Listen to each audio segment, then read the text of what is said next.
अस्सलाम वालेकुम नाजरीन, welcome to Arshad health and beauty channel.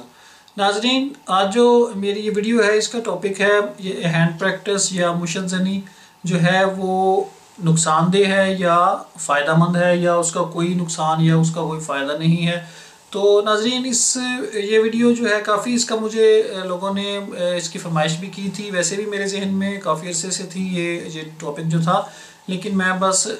बाकी वीडियोस में ज़रा दूसरी जो मर्दाना अमराज हैं उनमें ज़्यादा उलझा रहा।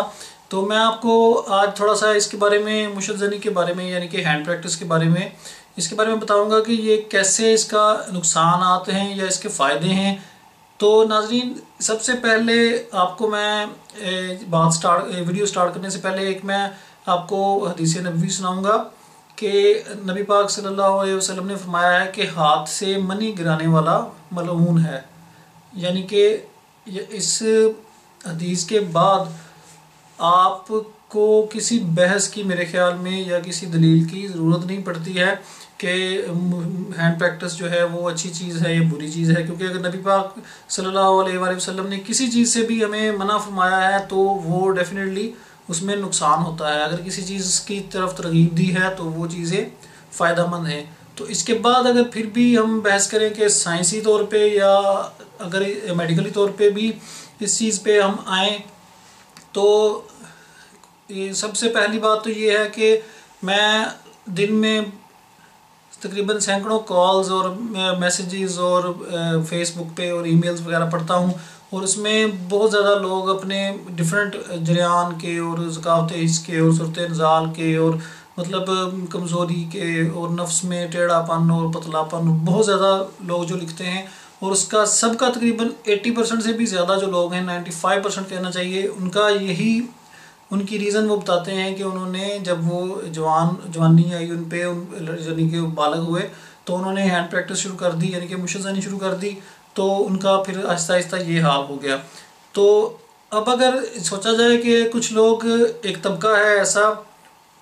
काफ़ी उनका जो मटेरियल वगैरह भी पड़ा हुआ है नेट पे भी, और वैसे भी ये लोग हैं, वो कहते हैं कि मुशज़नी जो है वो नुकसानदेह नहीं है, बल्कि उल्टा ये फ़ायदा मंद है। अगर जितनी भी की जाए, बल्कि दिन में 3-4 मरतबा भी की जाए तो फ़ायदा होता है। तो अगर फ़ायदा होता हो तो फिर ये इन लोगों को, ये जो बीमार हैं, इनको फ़ायदा होना चाहिए था, ना कि ये बीमार हो गए हैं, उल्टा इनके कमज़ोरियाँ और ये सारी जो बीमारियाँ हैं ये इनको लग गई हैं। उसके बाद अब अगर ये जो ये तबका है जो लोग इसको सपोर्ट करते हैं हैंड प्रैक्टिस को, और कहते हैं कि इसका ये, अगर सोचा जाए तो ये देखा जाए कि ये चीज़ आई कहाँ से है कि ये चीज़, इसको सपोर्ट लोग क्यों करते हैं या क्यों ऐसा कहते हैं, कि हालांकि इसके वाज़ेह तौर पे नुकसानात हैं कि ये हैंड प्रैक्टिस जो है ये असल में ये जो कॉन्सेप्ट है ये यूरोप का है। यूरोप और जो वेस्टर्न जो नेशंस हैं उनकी तरफ से ये आया है। और ये कैसे आया है ये थोड़ा सा मैं आपको डिटेल से बताऊंगा कि अगर आप कोई बंदे जो मेरी वीडियो देख रहे हैं यूरोप में रहते हैं या अमेरिका में या इंग्लैंड वगैरह में, तो मैं भी रहा हूँ, तो आप लोग देखेंगे कि उनका जो तबका है वो जब उनमें जब लड़का और लड़की बालग होते हैं, तो मुझे नहीं लगता कि उनके जो बालग होने वाले लड़के को कभी एहतलाम भी हुआ हो। क्यों नहीं होता एहतलाम? क्योंकि एहतलाम उनको इसलिए नहीं होता कि जब वो बालग होते हैं तो वो स्टार्ट में ही सेक्स शुरू कर देते हैं, क्योंकि उनका माशरा ऐसा है, उनका कल्चर ऐसा है, वो इस चीज़ को बुरा नहीं समझते हैं। और उनको जो उनकी दोस्तियां हैं, गर्लफ्रेंड बॉयफ्रेंड वाला कल्चर जो है वो इतना खुला है कि वो जब कोई इस तरह का लड़का या लड़की जवान होते हैं, बालग होते हैं, तो वो सबसे पहले अपनी दोस्ती के बाद वो सेक्स शुरू कर देते हैं। तो जो अगर कोई बंदा सेहतमंद है, वो अगर महीने में या हफ्ते में एक दफ़ा भी या महीने में 2 दफ़ा भी वो सेक्स करे या हैंड प्रैक्टिस करे तो उसको एहतलाम नहीं होता। तो एहतलाम का तो सिलसिला उनके स्टार्ट में ही होता ही नहीं है, ना उनको वो बीमार, आम नॉर्मल जो सेहतमंद एहतलाम है वो भी उनको नहीं होता उनके लड़कों को, तो बीमारी वगैरह तो दूर की बात है। अब दूसरी जो चीज़ है वो ज़कावत हिस्स की, वो ज़कावत हिस्स की बीमारी असल में जिसकी इसकी सबसे जो बड़ी वजह है वो क्या है कि बैठ के सेक्स के बारे में या गलत ख्यालात सोचते रहना बैठ के, या ज़्यादा वीडियोस देखना, या उसके मतलब सेक्स के बारे में हर वक्त करना ना, बल्कि उसके बारे में उसकी तलब करते रहना, सोचते रहना, तो ये एक जो हिस्सा है ये ऐसी शक्ल इख्तियार कर जाती है ज़कावत इसकी कि फिर बंदा उसमें हर वक्त जो लड़का है उसको उसके नफ्स में होशियारी आई रहती है और उसमें पानी जो है वो लेसदार कतरे निकलते रहते हैं, अगर वो औरत को भी देखे लड़की को भी। तो अब ये जो ज़कावत इसकी बीमारी है ये उनमें क्यों नहीं होती, यूरोपियन जो कौमें हैं, क्योंकि उनको जब वो उनके लड़के जवान होते हैं तो उनको हर चीज़ अवेलेबल होती है, वो सेक्स जब वो दिल करता है वो कर लेते हैं, चाहे उनकी शादी हुई है चाहे नहीं हुई है, चाहे उनकी एज जितनी भी है 12 साल की है 10 साल की है, उनकी मतलब जब वो दिल करेगा वो कर लेते हैं। तो उनमें उनको सोचने की ज़रूरत ही नहीं पड़ती। हमारे उसके बरक्स जो हमारी कौमें हैं, हमारे मुल्कों में, हमारे ममालिक में, जो इंडिया पाकिस्तान और जहाँ के जो माशरे हैं वो हमारे दूसरे कल्चर है, हमारा देसी कल्चर इसको कह लें, या पाकिस्तान में इस्लामी कल्चर जो है, तो उस हिसाब से हम लोग हमारे ये सब चीज़ें मना हैं, इस तरह का जो आज़ादी जो है वो सेक्स वगैरह। तो उसमें क्या होता है कि हम हमारे लड़के जो हैं या हम लोग सोचते रहते हैं बैठ के सेक्स के बारे में, तो वो ज़कावत हिस्सा आ गई। ज़कावत इसके बाद अगर हम सोचेंगे बैठ के या वीडियोस देखेंगे या सेक्स के बारे में, तो हम क्या करेंगे कि हम हैंड प्रैक्टिस करेंगे। हैंड प्रैक्टिस करेंगे तो हैंड प्रैक्टिस के हमें नुकसान जो हैं वो डेफिनेटली होते हैं, जो कि आपको बताने की ज़रूरत नहीं है। उसके अलावा जो जो जो नफ्स है इस पे तो जो असरात होते हैं वो तो आपको पता ही है। इसके अलावा दिल, दिमाग, गुर्दे, ये फेफड़े, मसाना, इन सब पे, मैदे पे बहुत ज़्यादा इसके जो गलत असरात हैं, ख़राब असरात और बुरे असरात जो हैं हैंड प्रैक्टिस के, वो असरअंदाज होते हैं। हत्ता कि मैं आपको बताऊंगा कि मुझे ऐसे ऐसे लड़कों के फ़ोन आते हैं जो कहते हैं कि हम दिन में 5-5 दफ़ा 4-4 दफ़ा हैंड प्रैक्टिस करते रहे हैं और अब हमारी हालत ये है कि हमसे बात भी नहीं होती, बोला भी नहीं जाता। तो वाकई वो मैं मुझसे भी जब बात करते हैं तो उनसे अच्छे से ठीक से बात नहीं होती है। तो ये सारा क्या है कि ये हैंड प्रैक्टिस का ही नतीजा है। अब अगर फिर आप यूरोपियन कौमों में ले जाएं वही बात कि उनमें ये जो हैंड प्रैक्टिस का जिससे होने वाले नुकसानात की वो उसको नहीं गिनते हैं कि इससे नुकसान होता है। तो उनमें अगर आप थोड़ी सी रिसर्च करें तो जो यूरोपियन कौमें हैं उनमें उनके जो नौजवान लड़के हैं उनमें ये जो इहतलाम और ज़कावत हिस्स और जरियान और ये बीमारियां हैं, उन्होंने मेरे ख्याल में कभी नाम भी नहीं सुने होते इन बीमारियों के। कोई मेरे ख्याल में अगर 100 लड़का है तो उनमें से कोई कोई 3 या 4 बंदे होंगे जिनको शायद कोई इस तरह की कोई बीमारी हो, वरना उनके 96% जो लोग हैं वो उनमें बीमारी होती ही नहीं है इस किस्म की। क्योंकि क्यों नहीं होती है? क्योंकि वो अपनी स्टार्टिंग जो उनकी लाइफ है, जब वो बालिग होते हैं तो वो सेक्स शुरू कर देते हैं उसमें, तो उनको इसकी ना ही प्रॉब्लम होती है, ना तलब होती है, ना सोच उनकी इस तरह की होती है। जब भी वो उनका दिल करेगा वो सेक्स कर लेते हैं। हमारा इसके बरक्स हमें जो इसकी इतनी है नहीं, हमारे माशरे में ये सख्ती है, ये जो भी हमारा निज़ाम है, तो हम ना हमारी शादियाँ लड़कों के टाइम पे हम करते हैं। तो उसकी वजह से क्या होता है कि वो लड़के सोचना हर वक्त गलत वीडियो मवाद देखना, बातें करना गलत कंपनी में, तो उसका फिर जो अगर कुछ भी ना मिला तो फिर हैंड प्रैक्टिस कर ली। फिर उसके बाद आ गई जरियान की बीमारी। अब काफ़ी जो भाई मुझे लिखते हैं जो यूरोप में रहते हैं, यूनान वगैरह में और इटली और जर्मनी वगैरह में, तो वो कहते हैं कि हमने उधर डॉक्टर से इसका टेस्ट करवाया है जरियान का। तो वो कहते हैं कि डॉक्टर कहता है कि जी जो है आपका जो माशरा है वो थोड़ा सख्त है, वो इसको आप लोग सेक्स नहीं करते हैं ज़्यादा, तो इसलिए आपको सेक्स ना करने की वजह से, सेक्स की कमी की वजह से ये ड्रॉप्स आते हैं। तो आप जाके सेक्स करें और आपका जो ये बीमारी है वो ठीक हो जाएगी। अब वो भी अपनी जगह पे सच्चे हैं, वो जो डॉक्टर कह रहे हैं उन्होंने, क्योंकि उन्होंने अपनी इस जो उनका मुल्क है उनमें और लड़कों में ये बीमारी देखी नहीं होती उन्होंने, ना ही उनके लड़कों में ये बीमारी होती है। क्योंकि जो ऑलरेडी लोग सेक्स कर रहे हैं, जो अपनी जो तलब है, जो हवस है, वो प्रॉपर तरीके से, नॉर्मल नेचुरल तरीके से कर रहे हैं लड़की के साथ या लड़की लड़के के साथ कर रही है, तो उनमें वो बीमारी जो है वो होती ही नहीं है। वो हमारे जब भी देखते हैं तो वो समझते हैं कि ये शायद इनकी बीमारी इस वजह से है कि ये सेक्स नहीं करते हैं। हालांकि ये जो बीमारी हम लोगों में होती है, देसी लोगों में, वो इस वजह से होती है कि हैंड प्रैक्टिस की कसरत की वजह से हम लोग क्या करते हैं कि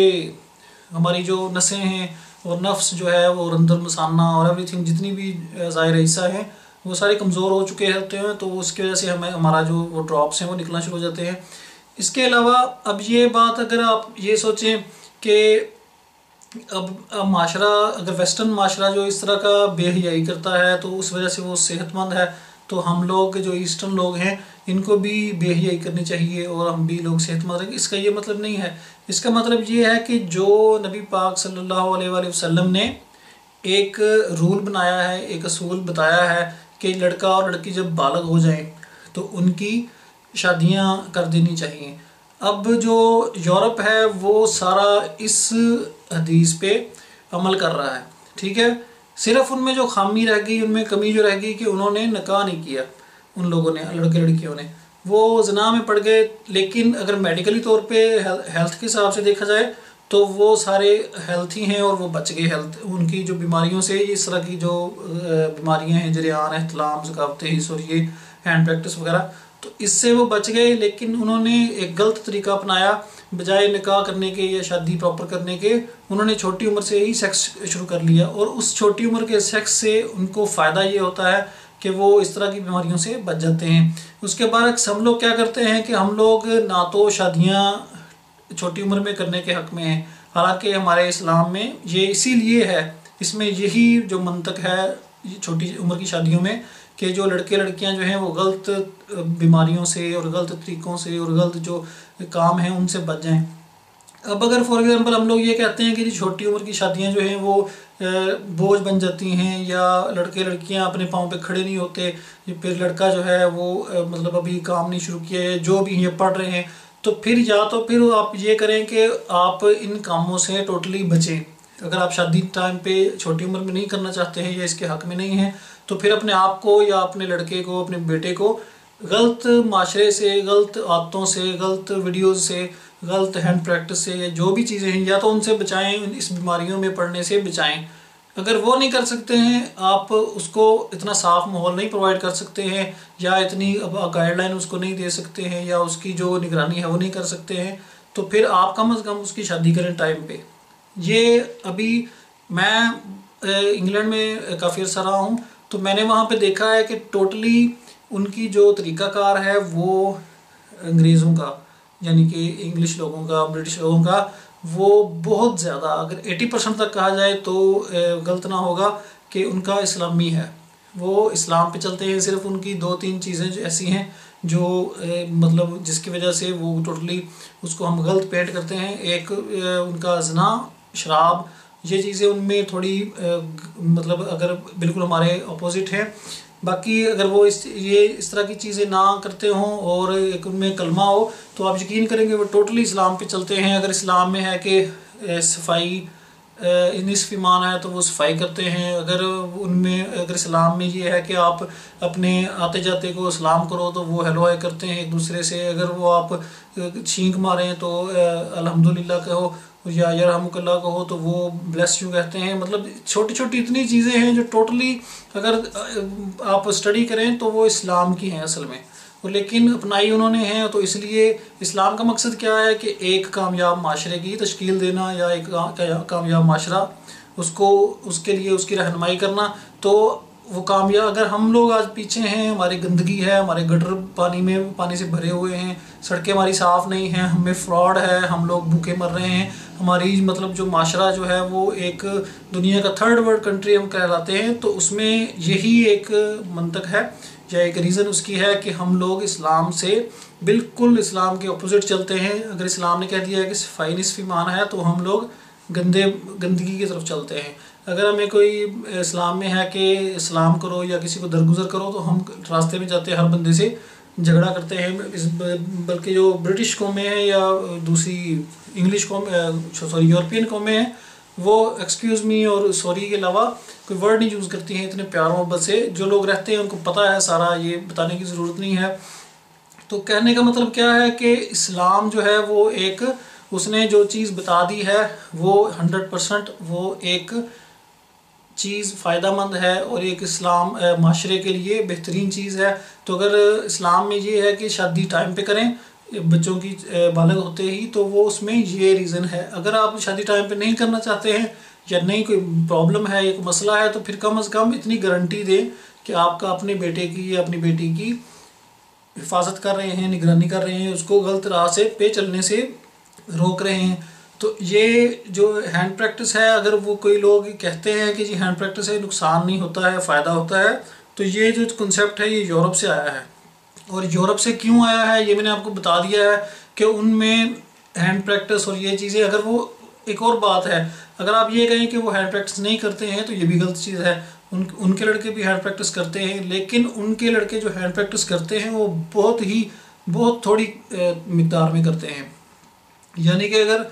एक लड़का है वो महीने में जो यूरोपियन कौमों में अगर महीने में कोई 5-6 दफ़ा भी सेक्स कर लेगा ना मेरे ख्याल में, और हर वीकेंड पे वो करते हैं, ये मुझे भी पता है, आपको भी पता है। तो अगर वीकेंड चलें 4 लगा लें एक महीने में, तो 4 दफ़ा भी बंदा सेक्स कर ले तो मुझे नहीं लगता कि उसको 2 या 3 दफ़ा से ज़्यादा हैंड प्रैक्टिस करने की ज़रूरत पड़ती है महीने में। तो इतनी मिकदार में करना हैंड प्रैक्टिस को इतना ज़्यादा नुकसानदेह नहीं होता। लेकिन हमारे इधर क्या है कि हम लोग टोटली हैंड प्रैक्टिस के सर पे बैठे हैं। तो हम लोग, हमारे लड़के दिन में 3-3 दफ़ा, 4-4 दफ़ा, हफ्ते में 10-10 दफ़ा, 8-8 दफ़ा करते हैं। ये सब को पता है, और उसका नतीजा क्या होता है वो आप सब लोगों के सामने है। और इसके मैं जो लड़के नौजवान अभी छोटे हैं, अभी बालग मतलब हुए हैं, अभी इस फील्ड में इस जो मुशज़्ज़नी की जो ये हरकत है इसमें मुब्तला हुए हैं या नहीं हुए हैं अभी, तो मैं उनको बताना चाहता हूँ कि अगर आप अभी स्टार्ट किया है आपने, या आपने स्टार्ट नहीं किया है, तो आपको किसी ने नहीं बताया है इसके बारे में, तो आप अभी भी इससे बच जाएं। आपके लिए गोल्डन टाइम है, आपके लिए अभी वक्त है कि आप अपने आप को बचा लें इस चीज़ से। वरना जो लोग अपनी ये जो गोल्डन एज है, ये लड़कपन की, ये गुजार चुके हैं और आगे चले गए हैं अगली एज में 25 और 30, और वो अभी इतने उसके नतीजे, गलत नतीजे भुगत रहे हैं कि वो बता नहीं सकते हैं, इसलिए आपको पता नहीं चलता है। लोग इसको शेयर नहीं करना चाहते हैं किसी के साथ, अपनी जो कोताहियाँ हैं या अपने जो बुरे काम हैं और अपनी मौजूदा जो सूरत हाल होती है वो लोग किसी को बताते नहीं हैं। तो जो नौजवान यंग लड़के हैं उनको पता ही नहीं चलता है कि इसके नताइज क्या हैं। तो आपको जो नतीजे इसके बाद भुगतने पड़ेंगे वो इस सूरत में होंगे कि आप हकीमों के साथ पास जाके बैठेंगे, पैसे अपने खर्चेंगे, मिन्नतें करेंगे, दवाइयाँ खाएंगे, और अपनी जो ओरिजिनल जवानी और असल जो कुदरती आपको शबाब मिलता है, ताकत मिलती है, वो गंवा के अपने हाथों से, तो फिर आप एक मसनूई ताकत और मसनूई जो जवानी है उसके चक्करों में आप लाखों रुपया, हज़ारों रुपया लगाएंगे, लेकिन आपको फिर भी मसनूई भी नहीं मिलेगी, वो भी बड़ी शाज़ो नादर तौर पे आपको, किस्मत आपकी हो तो आपको मिल जाएगी। तो ये आपको सारा बताने का मकसद ये है कि जो आप चीज़ पढ़ते हैं, और ये जो एक कॉन्सेप्ट है, मैं फिर आपको उस तरफ ले जाऊं कि जो कॉन्सेप्ट है कि इस हैंड प्रैक्टिस से नुकसान नहीं होता है, तो ये भी एक बहुत बड़ा एक जुल्म है कि जो नौजवान लड़के हैं, यंग लड़के हैं, जो इस काम में अभी पढ़े हैं या अभी नहीं पढ़े हैं, तो वो जब ये इस तरह का मवाद पढ़ते हैं तो उनकी हौसला अफजाई होती है। वो ये कहते हैं कि अच्छा, इससे कोई नुकसान नहीं है बल्कि हमारे लिए फ़ायदा है, तो वो इसको अपनाते हैं और इसको ज़्यादा मिकदार में करना शुरू कर देते हैं। तो ये मैं आपको बताना चाहता हूँ, अगर आप मेरा चैनल देखते हैं और मेरी आप बात को फॉलो करते हैं तो इसमें 100% इसमें बहस ही नहीं है, कोई भी किसी किस्म की गुंजाइश ही नहीं है कि आप ये कहें कि हैंड प्रैक्टिस से नुकसान नहीं होता या इससे फ़ायदा होता है। तो ये टोटली जो मैंने आपको बताया है सारा यूरोप का इतना लंबा चौड़ा जो लेक्चर है, ये सिर्फ इसीलिए कि उनमें क्यों नहीं है या वो इसको क्यों सपोर्ट करते हैं। और हमारे लोग, अब हमारे जो मेजोरिटी जो डॉक्टर्स वगैरह हैं या इसके जो हक में हैं हैंड प्रैक्टिस के, वो ज़्यादा से ज़्यादा ये दलील देते हैं कि जी हकीम लोग जो हैं, वो देसी लोग जो हिकमत करते हैं, वो इसको हैंड प्रैक्टिस को गलत कहते हैं क्योंकि उन्होंने पैसे बनाने होते हैं, कि वो आपको डराते हैं लड़कों को कि तुमने अपना बेड़ा गर्क कर लिया है या ये कर लिया है। तो मैं सिर्फ ये कहना चाहूँगा कि है, ये तो हकीकत है कि हकीम आजकल के कुछ चंद एक लोग निकाल के, ज़्यादातर लोगों ने एक दुकानदारी बनाई है, लेकिन आप लोगों को वही तो मैं बता रहा हूँ कि आप लोग क्यों इस काम में पढ़ के किसी बंदे को भी, किसी हकीम को या मुझे ही पैसे आप दें, जब आपकी सेहत अल्लाह ताला ने आपको भरपूर जवानी दी है, भरपूर खूबसूरती, सेहत, शबाब, हर चीज़ दी है, तो उसको संभाल के रखें। क्या ज़रूरत है कि बाथरूम में जाके आप उसको फ्लश में फेंकें जवानी को। बजाय अपनी जवानी आप गर्क करके फिर आप हकीमों के पास जाके अपने पैसे लुटाने के, आप वही मैं बता रहा हूँ कि आप उसको संभाल लें टाइम पे। आप ना हकीमों के पास जाएं, ना उनको आप लुटवाएं पैसे अपने। तो उसके बाद अगर आप फिर भी ये कहें कि नहीं हैंड प्रैक्टिस से फ़ायदा होता है, नुकसान कोई नहीं होता, तो मेरा सिर्फ एक ही सवाल है जो इसको सपोर्ट करते हैं कि हैंड प्रैक्टिस करने वाले लड़कों के नफ्स फिर टेढ़े क्यों होते हैं, उनको उनके नफ्स में टेढ़ापन क्यों होता है, उनको सूरत नज़ार की बीमारी क्यों होती है, उनको जरियान की बीमारी क्यों है, उनको एहतलाम की कसरत क्यों है, उनकी कमर में दर्द क्यों होता है, उनके जो ये घुटने हैं और टखने हैं उनमें आवाज़ें जो पटाखों की आवाज़ें क्यों आती हैं, उठते बैठते पटाखे क्यों होते हैं, दर्दें क्यों होती हैं, उनको उठने में प्रॉब्लम क्यों होती है इतनी बड़ी जवानी में 25, 30 और 20 की एज जो कि जोबन की एज होती है, जिसमें बंदा मतलब अगर मेरे ख्याल में बंदा अगर किसी का मुक्का मार देना मेरे ख्याल में मुंह में इतनी जवानी में, तो उसका जबड़ा टूट जाना चाहिए इतनी जवानी में। अगर बंदा फिट है, अगर वो इस तरह के काम ही नहीं पड़ा, तो वो लड़के जो 25 के और 30 के वो अपनी कमर को टांगों को पकड़ के बैठे कि जी हमारा हमसे चला नहीं जाता, तो उन्होंने क्या मतलब काम करना है या क्या, वो क्यों है ऐसा? अगर मुशज़्ज़नी से या हैंड प्रैक्टिस जो होती है इससे नुकसान नहीं है, तो फिर वो लोग क्यों लड़के अपनी कमर पकड़ के बैठे हैं, या उनमें कमज़ोरी क्यों है, या वो शादी से क्यों डर रहे हैं, या उनसे जब वो सुहागरात मनाते हैं तो उनसे 30 सेकंड्स भी नहीं लगते हैं, या उनकी जब वो सोचते हैं तो उनके नफ्स में पानी की लेसदार जो क्यों निकलना शुरू हो जाता है। ये सारे ऐसे सवाल हैं जो अपने आप से पूछें। अगर आप इसको गलत नहीं कहते हैं हैंड प्रैक्टिस को, तो फिर ये अपने आप से ज़रूर करें सवाल कि हैंड प्रैक्टिस से अगर फ़ायदा है, तो मैंने आपको इतने सारे नुकसानात गिनवा दिए हैं, आप मुझे एक फ़ायदा उसका हैंड प्रैक्टिस का ज़रूर गिनवा दीजिएगा अगर आपके पास कोई हो कि हैंड प्रैक्टिस से हमें ये फ़ायदा हुआ है। तो ये सारा जो जितने भी मैंने आपको चीज़ें बताई हैं ये मेरे तजुर्बे में, मेरे पास जो लोग फ़ोन करते हैं उनके पास उनसे मैंने ये सारी स्टडी की है, मैंने किताबें पढ़ी हैं, और मैंने जो मुस्तनद जो बड़े हकीम हैं जिनका दुनिया में मुकाम है, जिनको दुनिया मानती है, उनकी किताबों में ये पढ़ा है सारा कुछ। और ये आप लोगों को भी पता है, पढ़ने की ज़रूरत भी नहीं होती है। ये चीज़ें जो आप लाइफ में अपने में तजुर्बा देखते हैं, अपनी आंखों से देखते हैं, अपने आप पे बीतती है, उससे बड़ी दुनिया में कोई किताब नहीं होती या कोई भी उससे बड़ा आपकी स्टडी नहीं है जो आप अपनी ज़ात पे तजुर्बा कर रहे हैं, या अपनी ज़ात पे जो आपकी बीती है वो आप किसी को सुना रहे हैं या पढ़ रहे हैं या आप उसको मतलब शेयर कर रहे हैं। तो ये चीज़ें मैंने ख़ुद लोगों से देखी हैं, लोगों से पढ़ी हैं, लोगों के मसाइल सुने हैं, और दुनिया रो रही है। आप यकीन करें कि दुनिया सिर्फ हैंड प्रैक्टिस के सताए हुए, मारे हुए, दुखी जो लोग हैं उन्होंने अपना बेड़ा गर्क कर लिया है, अपनी जवानियाँ और सारा कुछ, और वो अब पैसे लेके फिर रहे हैं हाथों में कि हमें कोई बंदा शिफा दे या कोई दवाई दे ऐसी जिससे हम दोबारा वो कभी टाइम लौट आए जो हमने स्टार्ट में अपनी जो हैंड प्रैक्टिस स्टार्ट की थी तो उसमें बेड़ा गर्क किया था। तो ये सारा मैंने आपको डिटेल बता दी है। अब आप ख़ुद समझदार हैं, आप खुद फैसला कर लें कि हैंड प्रैक्टिस जो है वो फ़ायदेमंद है या नुकसानदेह है। अगर फ़ायदेमंद है, आपको अभी भी लगता है कि फ़ायदेमंद है, तो मेरी वीडियो बंद करके इसमें दोबारा कोई वीडियो लगाएं, पॉर्न मूवी गंदी, और हैंड प्रैक्टिस करें शुरू। और अगर आपको लगता है कि वाकई ही मेरी बातें सही हैं और इसमें नुकसान है, तो इसे छोड़ के आज ही एक नए इरादे के साथ, नए अज़म के साथ खुराक खाएं अच्छी, और इसको ख़त्म करें, और गंदी मूवीज़ देखना और गंदी कंपनी जो है वो बंद करें, और अपने आप को सेहतमंद तरीके से नमाज़ पढ़ें अच्छे तरीके से, और जो है एक अच्छी खूबसूरत ज़िंदगी इसका आगाज़ करें। तो उम्मीद है आपको मेरी वीडियो पसंद आई होगी। नेक्स्ट वीडियो तक के लिए मुझे इजाज़त दें। अल्लाह हाफिज़।